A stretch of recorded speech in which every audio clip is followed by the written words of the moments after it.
Hello viewers, welcome to another exciting episode of Real Talk with Millie. My mission is to keep my viewers entertained, enlightened, inspired, and finally to nudge you to achieve your dream. I have this love affair with my hair. So today I've got braids on and I've got an updo. And my makeup again is by Mimi Ren. So thank you, Mimi. I'm wearing a lovely design by Shakara, all made in Nigeria. This is what we know as Iro and Buba. It has evolved over the years. And I'll tell you a bit about Shakara. Shakara in those days we used to call blowing dye. But now it's moved on to being Shakara and it's only about being fashionably trendy. I hope you like my dress. I'll tell you a bit more about the designer in a few minutes. About what we're going to be talking about today. Today, there's a matter that is burning in my heart and I think it's burning in so many other people's news in the media. Everywhere. Knife crime. Increase in terrorism. Children committing suicide. One thing I would like to point out is the case of Toya Graham. Sometimes, I think there was a riot in Baltimore and she came out and she picked up her teenage son and she beat him up and people applauded that. You know, how she dealt with that matter. And now they're saying, maybe you should take the cops back and bring the moms in. So I brought with me on set today a friend of mine, my sister, a pastor, consultant, entrepreneur. She's a mother, a wife, and a daughter. And I tell you, one of her biggest achievements, apart from mentoring, is the My Secret Place devotion. It has over 2 million people tuning in every day to listen to her devotion. So where else did you think I would go? Except to her. Pastor Oyix. Hey. Thank you. Yeah, welcome to the show. Thank you so much. I know I stressed you and I know your time is limited. So I am really, really appreciative of the fact that you could come and share with us today. Glad to be here. Oh, bless you. So as a mom, as an entrepreneur, as a daughter, sorry.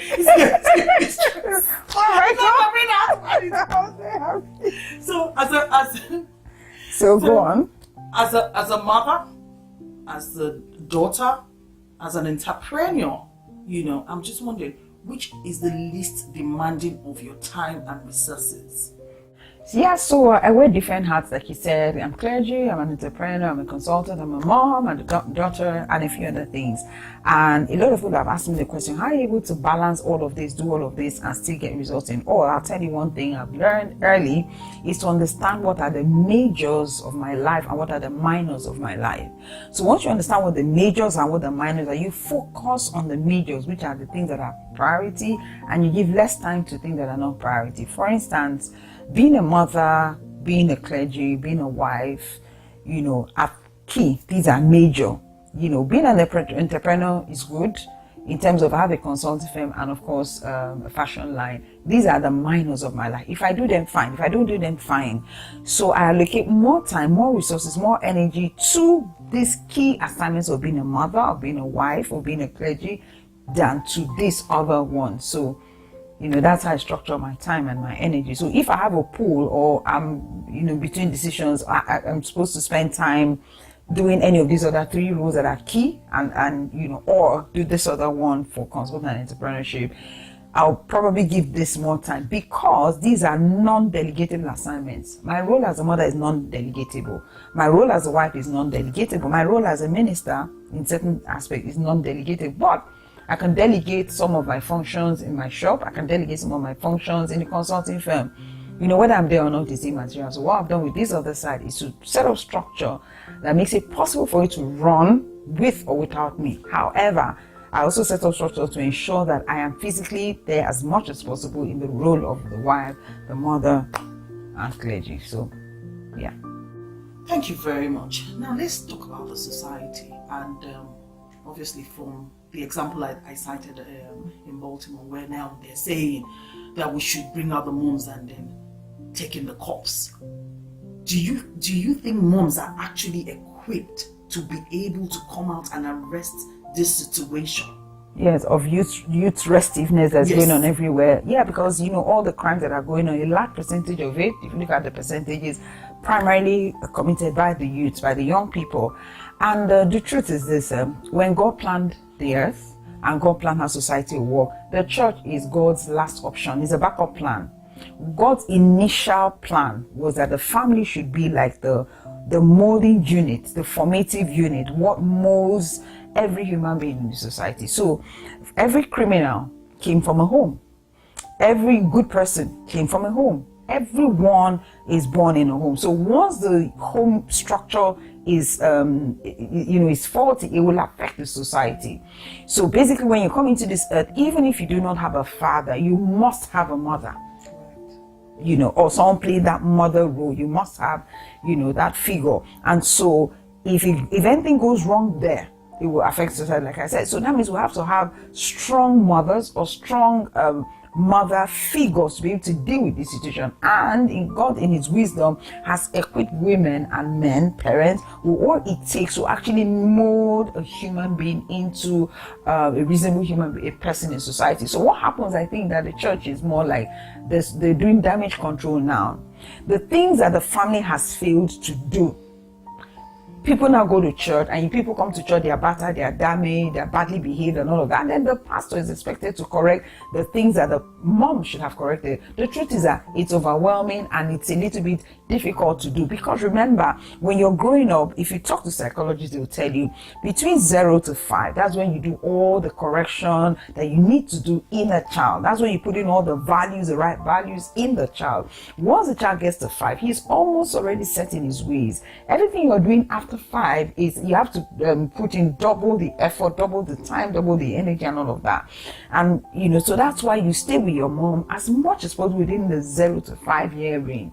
If the right values are put, if the right control system is put on the inside, the child will not fail on the outside. Or at least even if he's going to fail, there's a limit to what he's going to do out there.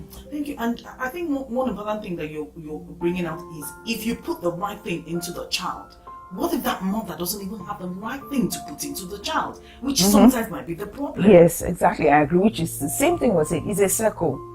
So A badly brought up, that's her problem. The problem with the grandmother.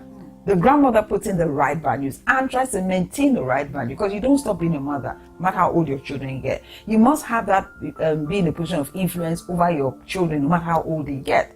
Yes, you may not be able to say, hey, sit down there, but you have that influence over them all their lives. So if the grandmother puts the right values in the daughter puts the right values in the grandchildren, it just kind of continues. However, there's been an interruption, because before now we've had, the right values going on, and all of a sudden there's this interruption, and I'll tell you what that interruption is. Yeah, I'm keen to know. And that interruption began sometime late 1990s to early 20s, and that's the interruption of the media. Strong media influence is causing us to lose a lot of battles in the home front. However, we're making good traction in the business world, because a lot of people are learning great things from media. However, it's causing us to lose a lot of battles at home. Sorry, can you throw more light? When you say the media, being the issue now, what is it that the media has done that you think is detrimental to this already bad situation? Yeah, so the values, people with wrong values get on the media and they sell their wrong values, and children are buying these wrong values, assuming that this is the right thing to do. And there's no check, there's no control system, because the mom is not there. So there's no control system on the child. The child watches whatever, his eye gate, ear gate, mind gate are all open to absorb this information. And then the media is actually parenting the children. So a lot of mothers are delegating their responsibility to media and even to church. The church, like I said, is a backup system. So what we do is we bundle up our children, go to Sunday school. No, you're the first Sunday school. Actually, the way it is that every father is the first pastor of his own. Whether you're a Muslim, whether you're a Hindu, you are the first pastor. At least there's a basic value of life. Before you talk about whether you're born again or you're a Muslim, the basic values of life is the role of the father, the role of the mother. Impute that in the child, so that even when he has negative influence from the media, there's a control on the inside that bounces off that idea. But when the mother doesn't do her job, media just comes and there's no sieve, he just accepts everything in. when we say that when the mother doesn't do the job, have we also considered the fact that pressure in terms of money, single parent household, this mother is one person, or sometimes two, even a two-parent household, and they're trying to make ends meet, going to work. Yes, you don't even know what your children are watching in the media. So sometimes you might think you're cooking, you're catering for them. You get up in the morning. In Nigeria, you've got extra health, which is which presents another issue. But then let's talk about the Western world. Then I'll take Nigeria. Here, you get up, you have to get your child's breakfast ready. You have to drop your child in school. You have to get to work. You have to, do whatever you want to do. Come back home, cater for the child, do homework that sometimes you're not even equipped to do. And also balance the line, because you cannot be seen as overly imposing on your child. Where does that plug into? Because we can't just be blaming these parents when they have to deal with all this, and that's maybe one of the reasons why things are falling down the crack. Yes, everybody always says, because the mom and the dad need to make ends meet. One of the things I will quickly tell you is, can you try to cut your coat according to your size? Meaning, live within your means. Now, life is designed in seasons. There is a season for, let's take a woman. A woman's life is divided in seasons. That's why we have the pre-menstrual period and we have the menopause. That's how our Creator designed it. The same way also, there are seasons in life. There are seasons where a woman is not supposed to take an active role in pursuit of career. When your children are born and they are just growing, you might want to tone down on where you live, the clothes you buy, and things like that, because at that age, the children need all the care, the love, the support. So a lot of the funding may come from one end, the man. But what if I'm a single mom? You also need to tone down, because in Yoruba language, they say, there's this proverb, I can't say it in Yoruba, but I'll just say it in English, that the money you're supposed to use to raise your children, if you use it to build a house, those children will grow up and they'll destroy the house. So you might want to take a back seat and say, okay, what other thing can I do that doesn't demand so much of my time and would give me time to invest in these children? Because that's your greatest investment, to invest in these children. Because even the children, they have 3 seasons. They have the season where you control them. They have the season where they control themselves, and then they have the season where they control you. So when I think about the fact that by the time my productive years are gone, and I'm maybe 80 or something, my children are going to determine where I live. They're going to determine what I eat and all of that. So if you don't investing in your children is actually investing in your future. Because these are the ones that are going to be there.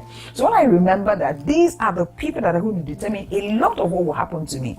A lot of women have broken hearts today at 40, 50, 60. Why?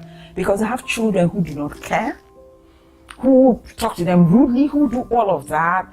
Why are they doing it? Because you didn't do a good investment in these children. So you might want to take a back seat and say, okay, can I take a less demanding job and all of that? And thank God even for social media that has made it possible for you to be able to do a lot of things, make a lot of money online without necessarily being out there every time. Then as the children grow, you might want to begin to expand on different job options you can take. So right now there are online schools, so you can take a master's online while your children are growing up. You can learn skills online while your children are growing up. Thank you for that. I think we've taken the Western perspective where the parent is very involved in the children's life. Now let's take it back to Africa, because this is also very key to us, and it's key to what this program propagates.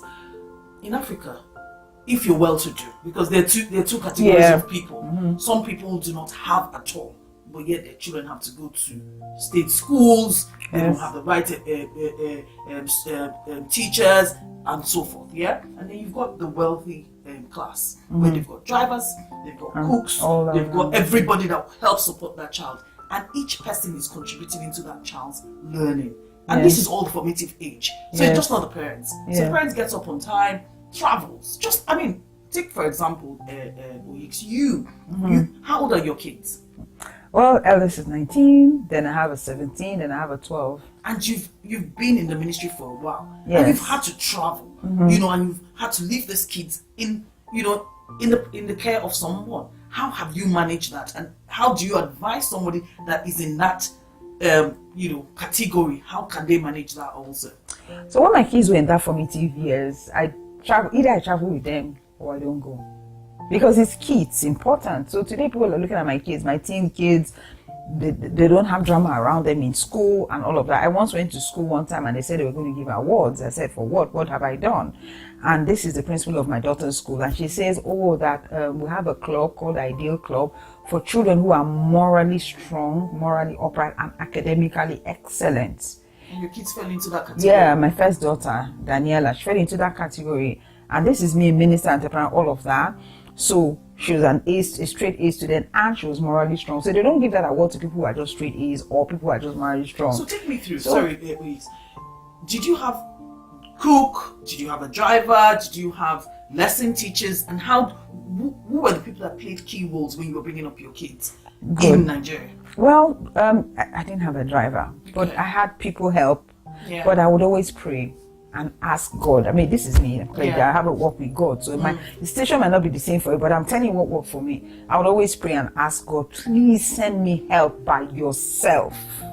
So I didn't have these horrible stories of, nannies from hell. I didn't have. So, and when they come in, because I prayed, I know that you came in from God. So I also treat you well because God sent you to me. So you know what happens? You bring in someone and then you begin to mistreat the person. How do you want the person to treat your children? So I take them as my own children. So in fact, if they call me to do this, how are my siblings? So they see my kids as their younger ones, and all of that. So that's basically what works. I prayed, God send me someone. He sends me someone. I take care of them. I look after them as much as I can. So what works for you is the prayer bit, asking God for help, and also is treating your helps as part of the family, and it always works. You can't go wrong with that. You can't go wrong with that. What would you say to a Christian sister that cries out to God? That's what she says to you, and she's trying her best, and her child was picked up by the police for knife crime. Yeah, most people assume they're doing a good job at parenting, and I ask them, what exactly have you done? What are your parenting goals? What are your parenting structure? People have structure for business. Do you have a structure for parenting, or you're just doing it off the top of your head? What's your plan? What exactly are you doing? The first place to parent people for every mother is first of all on your knees. That's the first place to start. You must pray for your children because they're exposed to life, they're exposed to all sorts of things. You must start by praying for your children. If you don't pray for your children, no matter what else you do, it's like putting water in a basket. Because the truth is, we're in this world, it's an evil world. Even the Bible says an evil world. So you must pray for them. And then, the right examples, because you cannot tell your children, don't lie. And then they see you tell this person I'm not around. So you must do as you say. So the first one is pray. Second one, do as you say. Do as you say. Live an upright life. Live an upright life. The Bible says the generation of the upright shall be blessed. So there's a natural blessing that comes upon children because their parents live an upright life. All right, Pastor Hughes, we're going to go on a quick break, and when we come back, we'll continue on this topic. Thank you. Yeah. Keep watching. Whenever you're ready, whenever you're ready, whenever you're ready, whenever you're ready, can we surrender? Can we surrender? I surrender. I take myself an example. I'm doing this show. I love this show. I'm passionate about it. But I had to wake up by 4. And I have made arrangements with my daughter's friend, who is her best friend. And I've got a relationship with the mom. As much relationship as I can do. And I believe I'm a Christian. And I do pray that my child is taken care of. But there is no guarantee, except if I put a mic or a camera on my child to know what happens to her. She comes back and exhibits certain behavior. What again do? I take it back to prayer. But how do I guarantee her safety and her welfare while she's with her friends? So we break principles, because this thing we're doing with God is a two-sided thing. Somehow the church sometimes presents the scenario as though it's a one-sided thing. It is all God part. No, there is a God part. There is the man part. So God's part will never fail. God is always the man side. So when you come to speak and you say, God will bless you, and Jesus say, Amen. That's not true. Because there is something you're supposed to do to make sure that the blessing will rest. So if I am going to pray to God, I have to make sure I am not living in unforgiveness. I am not living in malice. So that when I pray, God can hear my prayer. Those are not the only two problems. Now, there are scenarios where issues still happen. Example, Joseph, his father must have prayed, but his brothers took him into, he had issues. His brothers took him there. You find the situation with Moses. You see it all over, and that's in the Bible. And then even today, you see it. But if that child has been committed to God, that scenario that people plan for evil will be the same scenario that lifts the person up. I don't know the story of Toya Graham, yeah? But from the story she presented, because they've interviewed her a lot, she did tell her son not to go to the place of the riot, yeah? But she went again to check. That is a mother that is, knows on top of her game. And knows the kind of child she's birthed. Yes. Yeah? But this child went, yeah? And she saw him. She knew he was covered up, but she knew her son, because you know your child, yeah? She picks him up. She hits him. And I found it remarkable that he did not hit back. So obviously he's well trained. And he's got respect. But you see, when you say he's well trained, he still went to that. There will be that element of peer pressure. She's done her bit. You can see from that beating was on the first time she had done it. She has slapped him before a couple of times.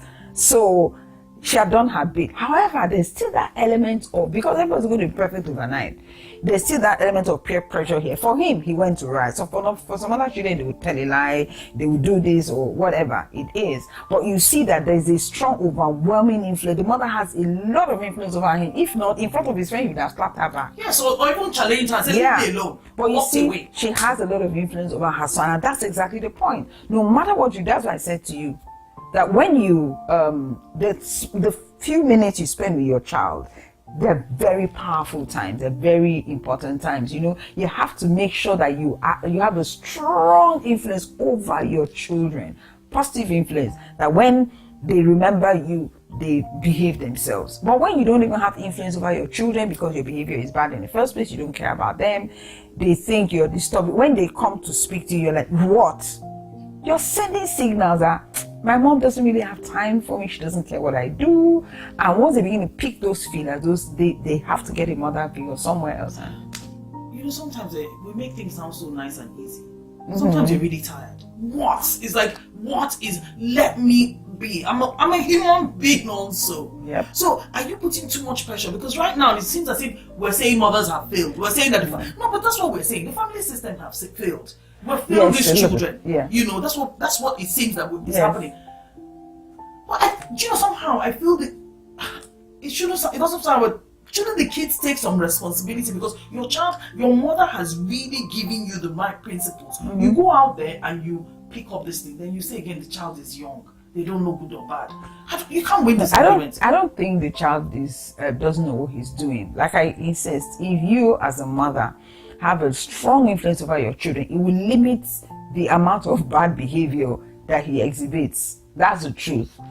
Thinking about being overwhelmed as a mother, sometimes you're really tired. I always try to tell myself the gains of being a mother that is responsive, because I'm telling myself, I tell myself this mentally all the time until this stuff. I'm the only mother this girl is ever going to have. So when I turn my daughter away, I remember I'm the only mother she will ever have. In fact, when I see them, I tell myself, I'm the only mother this girl will ever have. She can have teachers, she can have other things. She will only have one mother. Now, being a pastor, people will have 10,000 pastors. They will have 20,000 consultants. But there are a group of people who have only one mother. So if I do not give that role all the attention, then what exactly am I doing? What will my tomorrow look like? So there are just some things you're going to tell yourself. Okay, let me put it this way. You have an exam tomorrow and you are really tired. Are you going to sleep? The answer is no, because you have seen that exam as important. Now, until you begin to see motherhood as the most important job, you're going to get tired every time. You're going to get worn out, you're going to get overwhelmed. Just before we came on set, I was on my phone, and my daughter was asking me a question now that I'm feeling okay. But I realized again, I'm the only mother. She's asking me, okay, I have a photo shoot for school. What hairstyle? So rather than getting overwhelmed, I'm like, okay, I'm glad I'm miles away, but she's asking me what hairstyle. So she sent me different pictures. Which one should I do? If I don't answer her, she's going to Still parenting from far. say parenting from far. Having analyzed all this and had all this conversation, how do we go from here? Bearing in mind where we started from. And bringing a solution, Sure. I guess, and tying it in. 2 sentences. Number one, there's something called the theory of term resemblance, which means that when 2 terms are used interchangeably, one loses its power. I'll explain so it brings a better understanding. Now, that you are married does not mean you're being a wife. That the same way to you're making money does not mean you're making profit. The same way to that you're a mother does not mean you're a parent. So you have to be sure that you're actually parenting your children, because a lot of time you could just be present in their lives. You're not mothering, neither are you parenting. It happened to me. There was a year in my life where all I was doing was I was present in my children's life, but I wasn't mothering, I wasn't parenting. That's why I brought this up. You have to be sure, because sometimes we say, oh, we've done our best, but were you really mothering your children? Were you really parenting them? Mothering actually talks about nurturing them. Parenting talks about bringing discipline, correction, monitoring, control. That's what that is. So I think there's more of, well, there are 3 rules. There's just being present, there's a mothering rule, there's a parenting rule. If you mother without being a parent, you're going to have issues. Having said that, after you've done the mothering, you've done the parenting, the second thing I'll say is that the child still has a choice. So you've done all of that, you've done all the prayers, you've done all the mothering, you've done all of that, but at the end of the day, it boils down to choice that the child eventually makes. So you put in all the values you want, but at the end of the day, the child does have a choice to make, whether to go to the left or to go to the right. Like we said a while back that when you're playing football, the coach will teach the players how to play, do all of that. But when it's at 90 minutes, there is nothing the coach can do anymore. He can only stand. Substitutes. Yes, he can only stand by the side, and now you can't substitute your children. And then, the players that are on field, Yeah, he can only stand by the sideline, and what you do, just guide them, but you can't really step on. What that is also prayer. You stay at home and you begin to, mentor them by prayer, because there's nothing else you can actually do. So that will bring a balance. Child, you have a choice. If you choose to the left, the stories are everywhere. Nobody has ever walked this path of destruction and all of that and ended well. And then mother, you've done your best, but you can still do more. At the end of the day, realize that it's still the responsibility lies on the child, because even God will not blame the child for what the mother did and vice versa. So everybody's going to take responsibility for whatever it is that they have done. The mother's only to show you the right path and trust and pray that you take the right path. And on that note, I'm going to say a very big thank you to Pastor Yeats. And I told you she's an entrepreneur. And she is the owner of Shakara. She is the brand designer. So if we wanted to get one of this, and she's also a designer of what she's wearing. So tell us, if we wanted to get one of these outfits, where should we go? Yeah, it's very simple. You just go on Instagram, Shakara City, and you see some of our lovely designs on the site, and you can just send us a message, and we deliver all over the world. What she's wearing is Shakara, what I'm wearing is Shakara. Fantastic. I hope your prices are affordable. Very. Fantastic. So viewers, what are you waiting for? You want to do Shakara? Then log on to Instagram, Shakara City. This has been a really powerful session, and this is not about blame game. It's about the fact that we're discussing this burning issue. We start giving us life examples of herself and how she's plugged it in and what she believes works and what she's practiced. And finally, there's a choice. Mothers can, if you can only give what you have. If you don't have it, you can give it on to your children. And when you have given everything you have to your children, it's left to them to either tell the good line or the bad. But one thing we all wish as a mother, child chose the good line. But one thing, keep teaching that child at the right time. It would that seed that you have sown will take roots, and hopefully for the positive. What can we do, mothers? Keep doing what we do. Thank you. Keep watching, keep sharing, subscribe to my channel, and let's keep having this conversation. It's very important, and I can only wish you well.